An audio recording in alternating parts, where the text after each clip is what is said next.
കാണാൻ രസമുള്ളൊരു ക്ഷേത്രം. നമസ്കാരം.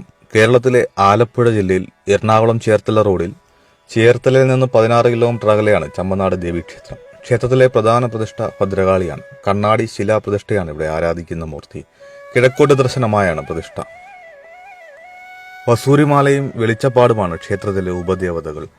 കുംഭമാസത്തിൽ പൂരം നക്ഷത്രം രാത്രിയിലാകുന്ന തരത്തിലാണ് വാർഷിക ഉത്സവം നടക്കുന്നത്. 14 ദിവസമാണ് ഉത്സവം നടക്കുന്നത്. വിപുലമായ ആചാരങ്ങളോടെയാണ് ക്ഷേത്രത്തിൽ കുംഭഭരണി നടക്കുന്നത്. ചരിത്രമനുസരിച്ച് 8 വീട്ടിൽ കർത്താക്കന്മാരുടേതാണ് ക്ഷേത്രം.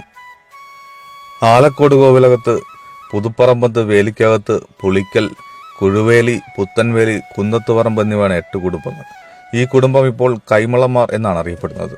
ഈ കുടുംബം കൊച്ചി രാജാക്കന്മാർക്ക് വേണ്ടി ഭരിച്ചിരുന്നു. ചമ്മനാട് ഭഗവതിയെ കൊടുങ്ങല്ലൂരിൽ നിന്ന് 8 വീട്ടിൽ കൈമളന്മാർ കൊണ്ടുവന്നതെന്നാണ് വിശ്വാസം. ഭദ്രകാളി ദേവിയോടും കൈമളന്മാരോടൊപ്പം യാത്ര ചെയ്ത വെളിച്ചപ്പാടുമാണ് ദേവിയെ ഇവിടെ ബലമായി പ്രതിഷ്ഠിച്ചതെന്നാണ് മറ്റൊരു വിശ്വാസം.